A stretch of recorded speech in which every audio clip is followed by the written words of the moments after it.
Welcome everyone to Anita Talks History and Genealogy. I'm so pleased that you all could join me today. Um, Please, before you start, hit that like and subscribe button. And also check out the merch. And also comment and share this channel. And we have some wonderful merchandise. We have shirts, we have hoodies, we have cups, scarves, whatever you can imagine. So check us out. That's another way of supporting the channel. And I also want to announce that on Saturday from 1 to 3 p.m., I am holding my first genealogy workshop. And it's the Indigenous Peoples Genealogy Workshop, and I'm going to go into detail about my research and, try to answer questions and have guest speakers on. And we're going to have a wonderful time. I wanted to do this because this is Indigenous Peoples Month. We don't celebrate Thanksgiving. We celebrate Indigenous Peoples Day or Indigenous Peoples Month, and we are the Indigenous peoples of these lands, not only these United States, but this entire continent. We were here. My ancestors were here and grew up being told that, we should only look at Africa, that our ancestors were slaves, that we had no history. And I grew up knowing that was a lie because every day almost my mother was telling us who we were. She never let these people put something in our ear and have the last word about who we were, what our history was, and where we came from. She told me what she knew, and I expanded on that.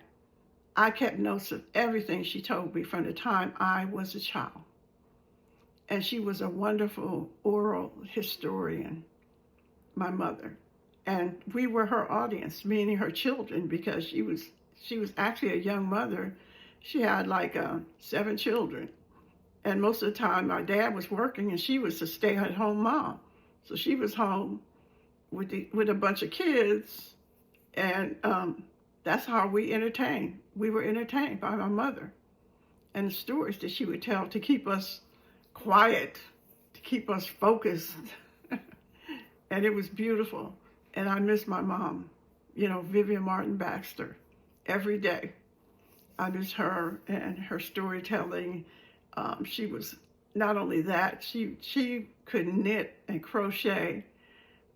She blankets. I mean, she would start with little or nothing and get that, and get to work in them hands, and something beautiful would come out of it. Something beautiful. Hats. She could do jackets. She did, she would knit booties and all kinds of stuff, and crocheting, and that was the way for her to keep her hands busy. And also, she made a lot of our clothes when we were growing up. My mother was a craftswoman. She made hats for the women who attended church for my aunts, because most of my aunts worked outside the house. So they would help her by buying her hats or buying, having her knit something for them, and paying her. So that was her pin money. So she always had her money, that she had just for herself, to buy herself treats. And she would buy us, dresses or stuff out of the Sears catalog. That was my mother.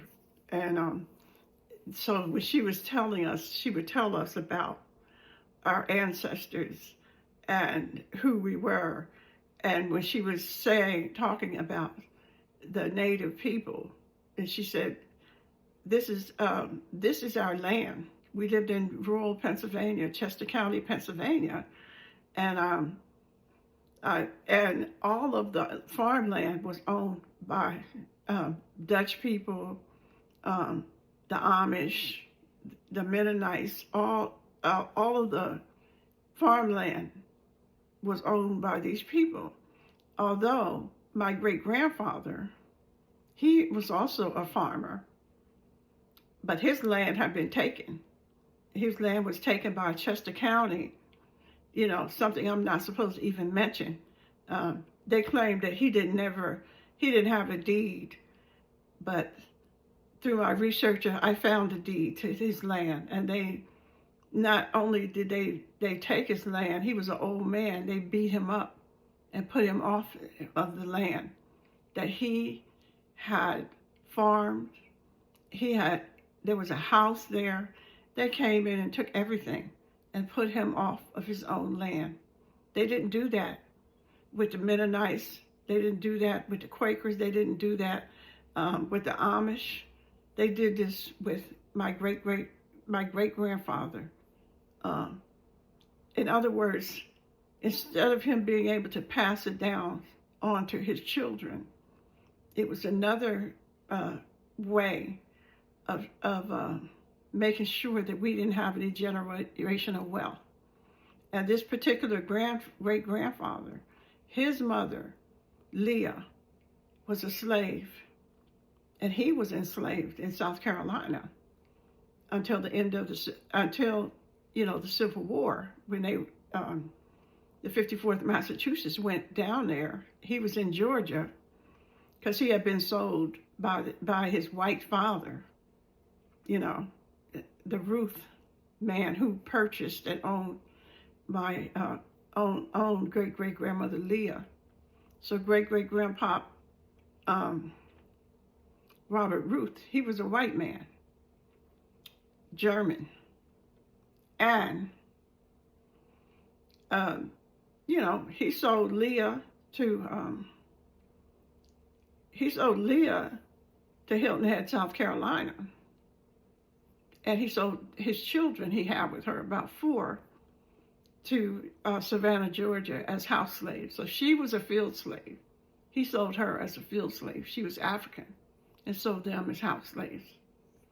And but that both of them wound up together in Pennsylvania, because my great-grandfather came north with the 54th Massachusetts. And then eventually he got married. He married great-grandmother Maria Louisa Penn. And they went and worked on the farms in Chester County, and eventually bought a farm and bought farmland. So they were farmers, and they were prominent farmers. And everything was good, But the thing about the United States of America is there is no settled law. There is no settled peace for those of us who are descendants of slaves. They changed the laws. They, whenever, it's always about land. It's always about money and privilege and white power. Not with all, but with many of them. With enough of them to continue to come in, change the laws, and take away our property, take away our rights to own land, deny us, our people, reparations. Anything they can do, they will do it. Because all they have is this lie that they have told, which is what they call manifest destiny. That means that the lie, they can say something over and over again and it becomes true. But they can say something over and over again, it may become law, but it'll never be the truth. Because a liar, the God that I serve, says that a liar will not tarry in my sight. And any time that you lie, so that you can go around murdering, raping, robbing, and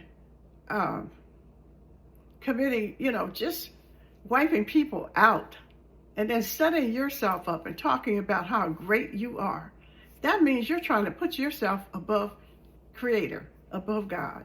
And you'll never do that, because at the blink of an eye, you're going to die. We're all going to.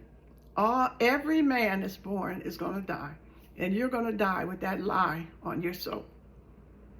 And don't expect us as people of color, as African people, as Black people, as indigenous people to buy your lies. We're no longer buying those lies.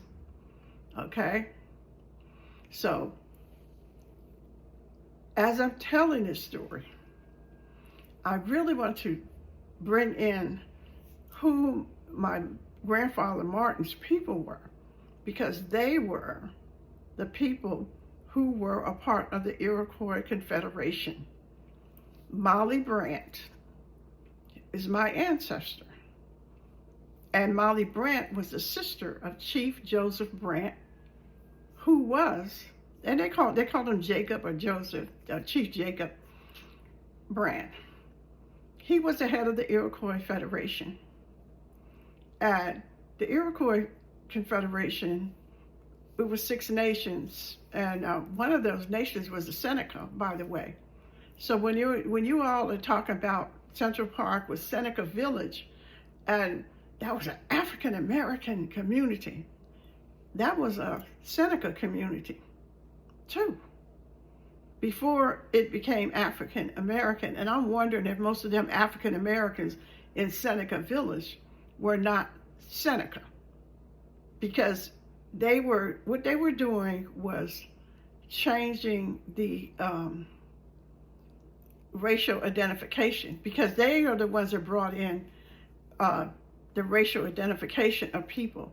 So they were changing it so that the Indian no longer existed, so that the Seneca no longer existed as an Indian or a native people.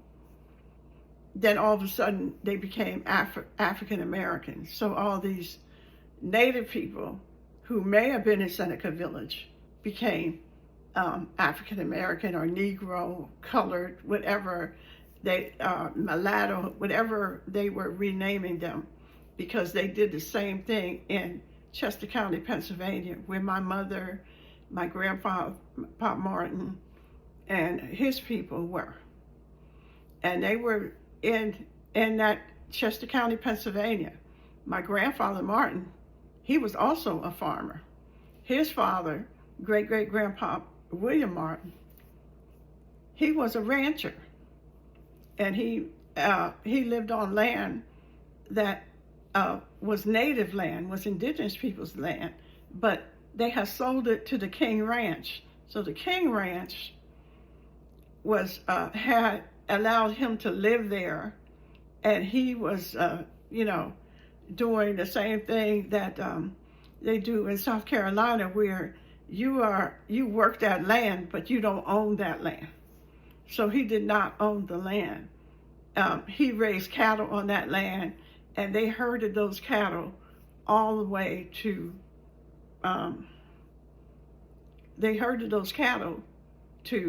Texas, where the Kings, the King family were.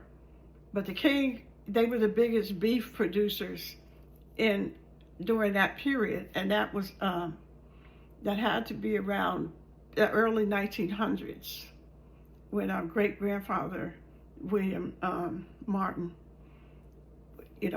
he worked that land. They lived on that land. It was a cattle ranch, but they didn't own it. But it was native land.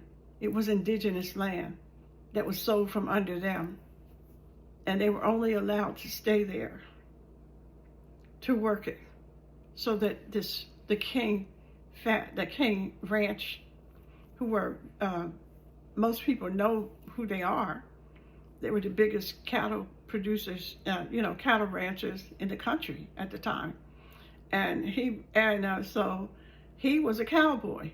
So once a year, they would take those cattle to Texas, and they were herding those cattle to Texas through the United States.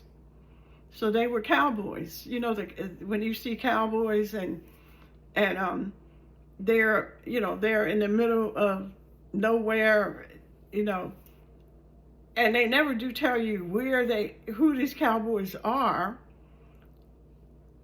you know, and where they're going, who they work for, or nothing. They're just cowboys, and then there's stories of cowboys, and most of the stories of cowboys that we see, they're white. But my grandfather, you know, he was Indian, he was Native, and they had people that they hired to go with them, and these were, you know, mostly they were indigenous, or they were, you know, African people, you know, people of African descent. Anybody that is willing to go on the trail, and they paid them, and so it would take them 6 months to get there, and I believe they would catch a train back or something.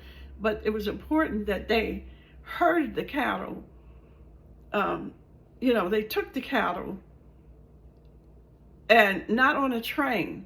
They took them there, and they wanted to make sure you know, they were saying that part of the reason the cattle were so good is that because of the trek from Pennsylvania to, you know, to Texas.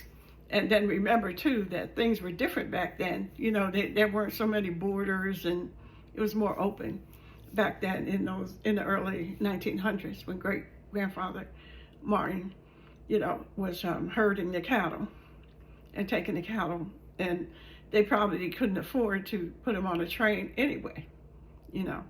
So this was, you know, so anyway, but they were descendants of Chief Jacob's sister Molly, who was in a relationship with Sir William Johnson, and supposedly they got married, because at some point, you know, when the relationship began, she was in his household, and she was a young woman and taking care of the household, because his wife was sickly, and his wife died eventually, and then he and Molly Brandt, my ancestor, had children. And they said that they did have a ceremony, but the church did not recognize them as being married. What church was that? The Methodist Church. You know, the Methodists, when we're talking about mission schools and you know, who went after Native children, we always say Catholics, but it wasn't just the Catholics. The Methodists took in Chief Jacob Brandt, who was the head of the Iroquois, and they also took in Molly Brandt, his sister, who is my direct ancestor. So these are the Johnson and Martins. And there was a Helen Martin, who was a descendant of Molly, who married Helen Johnson. She married a Martin. So that line, and they were up. This was after the Revolutionary War, because after the Revolutionary War, the Mohawk were ran out of the United States into Canada, and they were on the Onondaga Reservation. So our Chief Jacob, one of their no, not Chief Jacob, but Mary Johnson Martin's son. He was called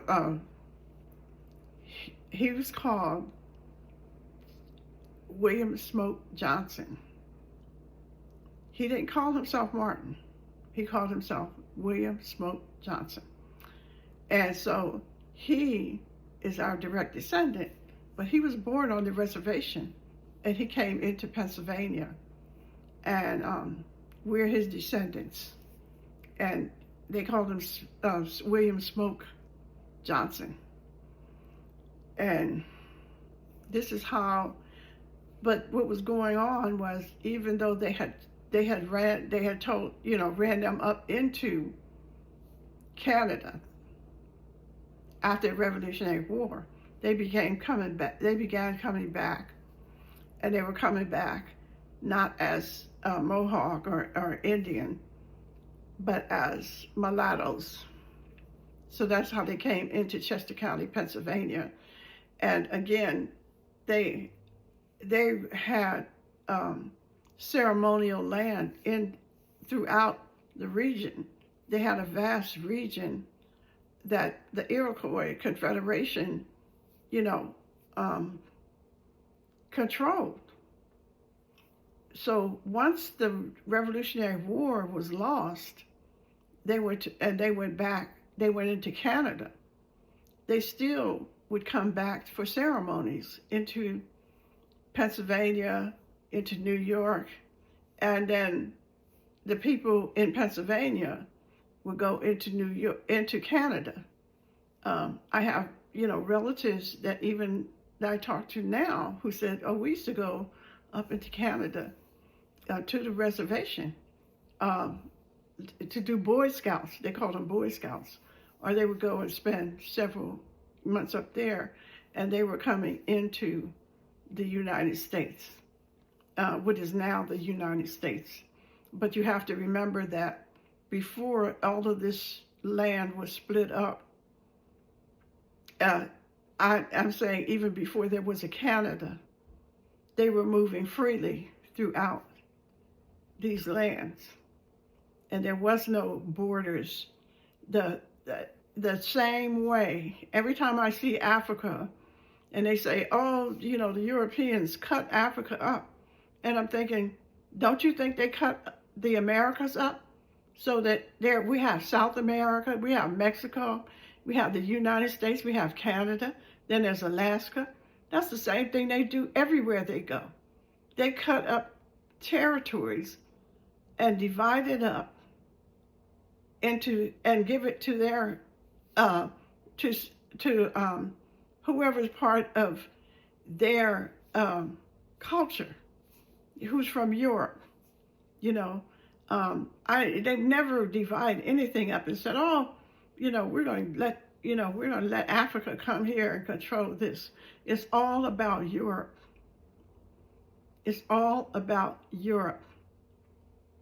And no, everybody didn't do it. Everybody didn't do it the way they do it, because they are continuing to do it.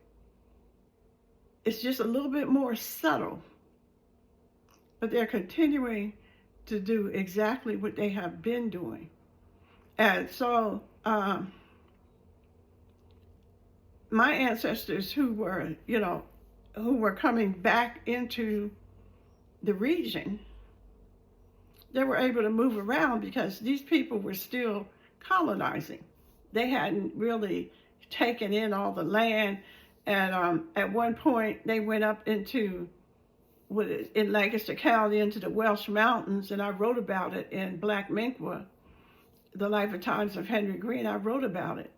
And I said that my ancestor, Thomas Green, was there in 1792. And here this person from the Gazette, Benjamin Franklin's newspaper, which was called the Gazette, he goes up there and says that he found this Negro up there. And what is this Negro doing controlling all this land in the Welsh Mountains? Because they had given that land with the people still on it to the Welsh. And they were coming in, sending in people with arms to run our ancestors off of those lands. And the same way they went into New York and ran off the Mohawks. Although there is still a Mohawk Valley up there, and there's an Onondaga County up there. But that is not a history that you're going to be learning about in school or even college. And that's why I feel that's important to talk about it, to get people interested in researching and finding out who these people were. And they not only were they living on the land, they weren't savages.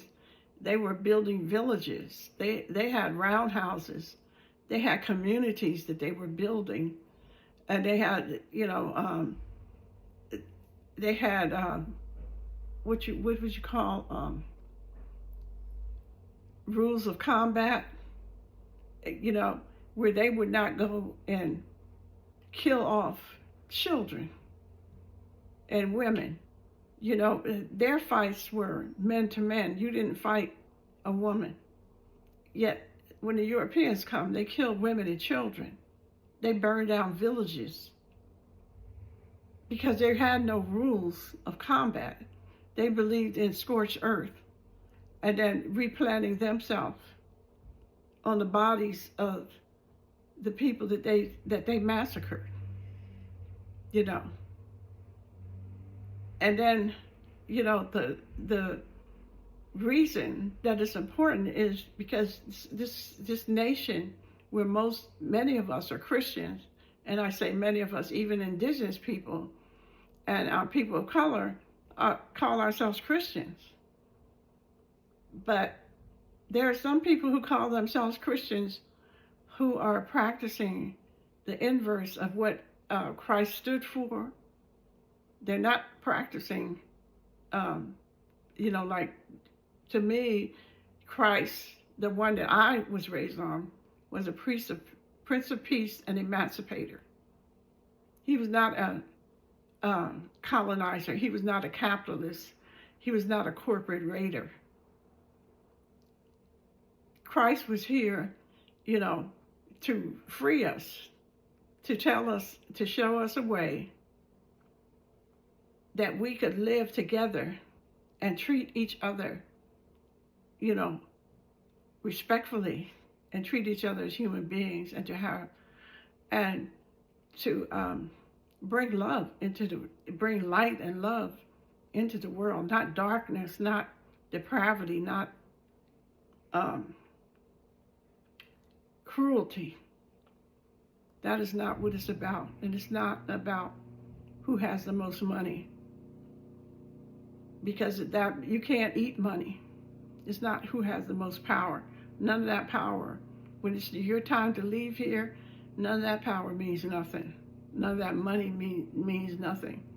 I mean, the money and power might mean you have a nice funeral, but it's not going to keep you here when your time comes to leave. And,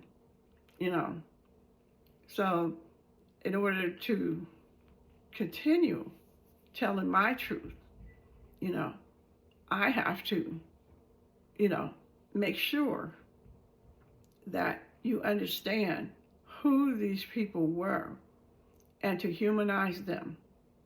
They were not just savages. They were not savages. They were very gifted at using what they saw around them. Like we were raised, where it cost, it cost money to go to the hospital. My father worked in a steel mill, but they did not have unions or insurance. So it was whenever the winter came, my mother was making herbal teas. She was very skilled at making medicines to keep us healthy during the winter. And even when we were out playing and we get a scratch or something, because you just, couldn't just go to the hospital, there was no insurance, And besides that, they did not want, people of color in their little hospitals,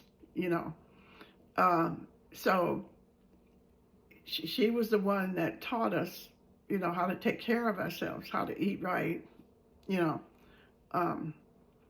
her, and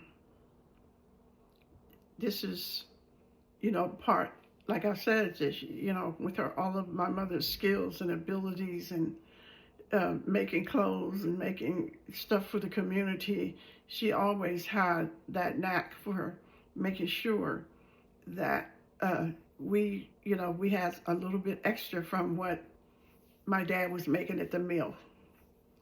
And so I always honor her. And I honor her by, retelling the stories that she told. And I honored her by doing the research and documenting that what she was telling us was the truth. And this is who we are. And a lot of that got lost, us saying, because I asked her, I said, where did they come from? She said they came from New York. They were the Mohawks. But we were not supposed to say that, because on our birth certificates, we were colored. My mother was colored. My grandfather was mulatto, colored, Negro, and Black, just within his lifetime. And this is, the people who control the vital statistics are the government. They control who is what. So they were able to use our race to put themselves above us, so that they, regardless of who they were, the Amish, the Mennonites, the Germans, the Quakers, who were in our community, owned land that we were not allowed to own or even walk through. This was my ancestral homeland, Pennsylvania. I'm a member of an Indian tribe, the Monica Indian Nation in Virginia. That is where my great-grandmother, Maria Louisa Penn, and her ancestors came from. And that's how much they were moving around or being moved around. And so I hope that you all can join our workshop on Saturday, November the 22nd from 1 to 3. It is free to paid subscribers on this channel. It is $45 to those who are not paid subscribers. And also, we're going to be giving away scarves. We have a scarf, beautiful scarf. For those who attend, you will get a scarf.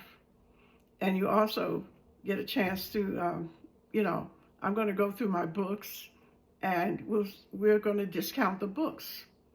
So please stay tuned to this channel and let me know whether you plan to attend or not.